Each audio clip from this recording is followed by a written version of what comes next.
So for those of you who don't know Sujay, he's CFO of Dropbox.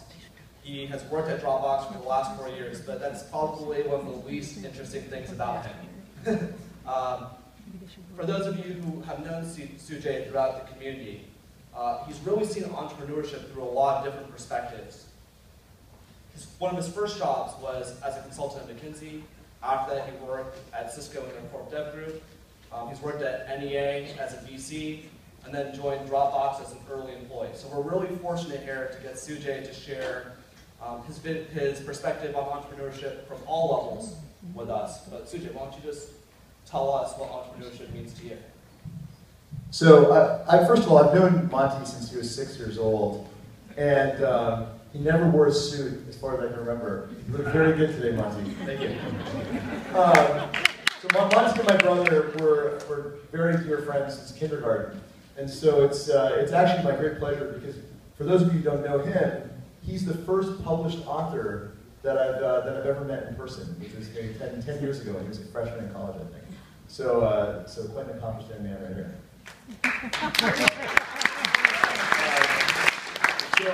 So for me personally, I've probably been going to TiEcon since 1994, 1995, whenever it got going, which to my uncle probably sounds very cool, but to the rest of you makes me sound very old, which unfortunately I am these days. And so I've managed to have a lot of different jobs along the way, none of which were actually entrepreneurial, as Monty mistakenly pointed out. McKinsey is not entrepreneurial. It was an interesting job, but it wasn't entrepreneurial. Working at Cisco, there were maybe 20,000 people when I was there.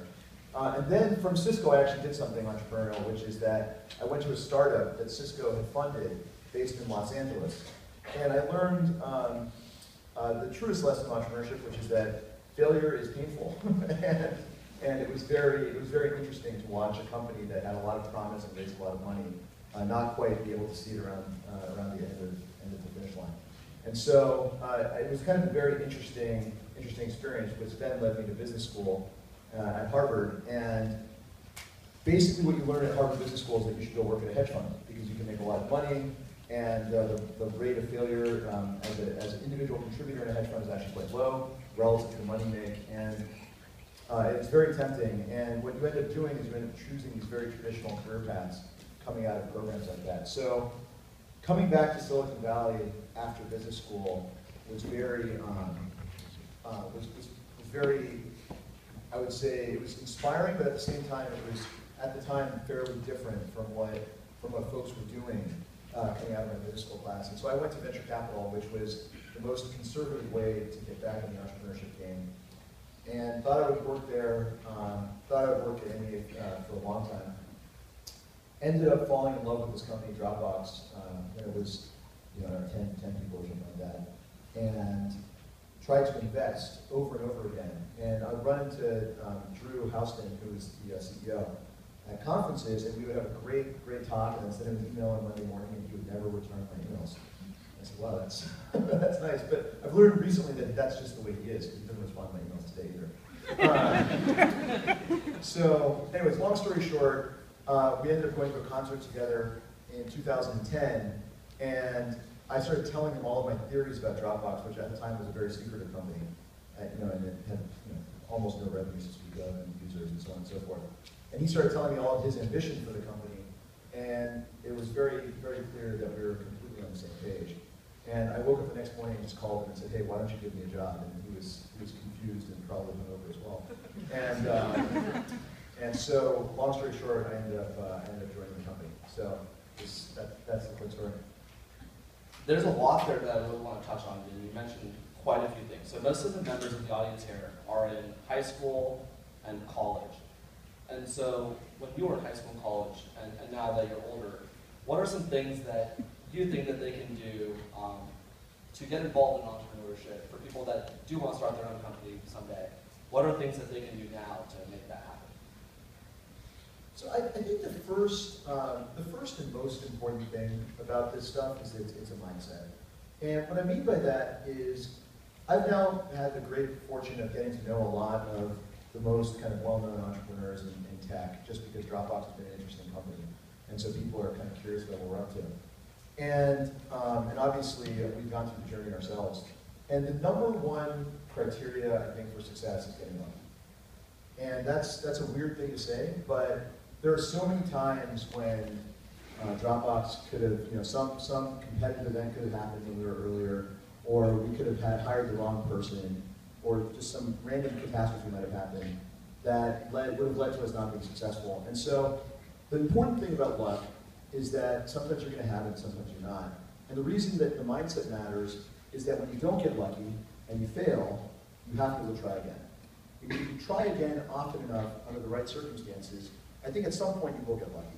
And it may not be lucky in the way that Mark Zuckerberg has been fortunate, but it will definitely, in a place like Silicon Valley, mean that you're likely to achieve something.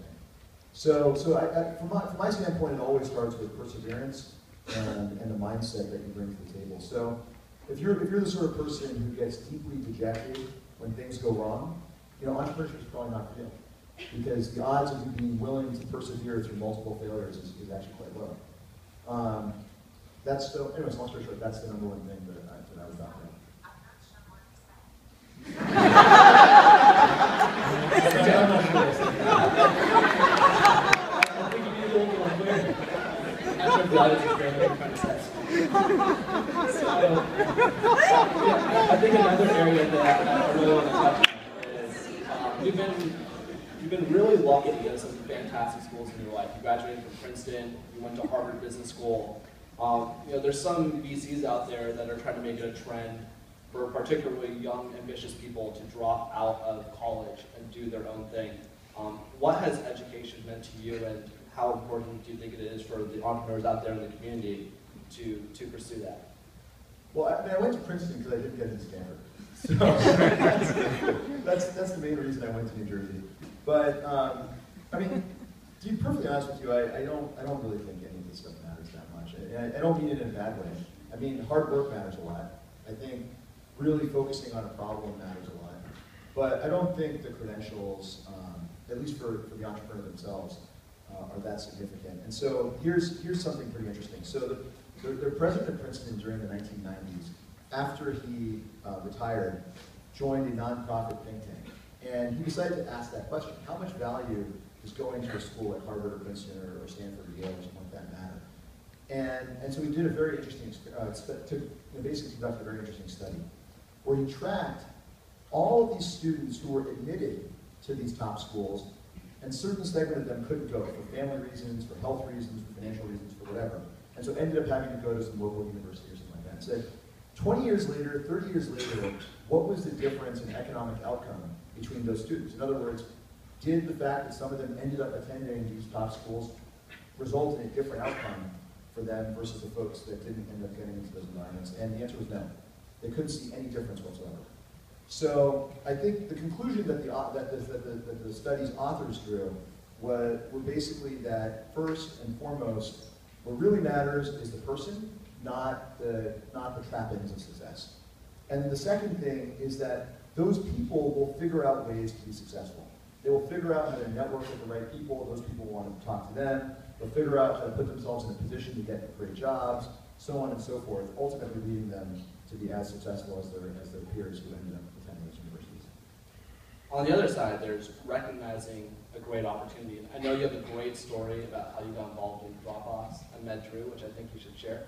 But for all the entrepreneurs out there who know they want to do something entrepreneurial, but don't know what their passion is or how to translate their passion into something commercially viable, how do you recommend that they find the right opportunity for them to put in the work and the time to become a successful entrepreneur? So the number one thing is you have to find a problem that you really deeply understand, which means you're usually confronting it yourself. So one of the biggest mistakes, when I was in venture capital, we would see this mistake all the time, but now I see it even more acutely because I end up talking to a lot of aspiring entrepreneurs in terms of what they're up to. And a lot of times what happens is people have these very academic ideas about problems from reading about them in magazines or newspapers or things like that. They'll say, oh, isn't it obvious that such and such market should be disrupted? And if you were on the inside of that market and understood it inside and out, you probably wouldn't feel that way. And one of the things you can do to think about this is, if you look at a lot of the consumer-focused entrepreneurs, the vast majority of them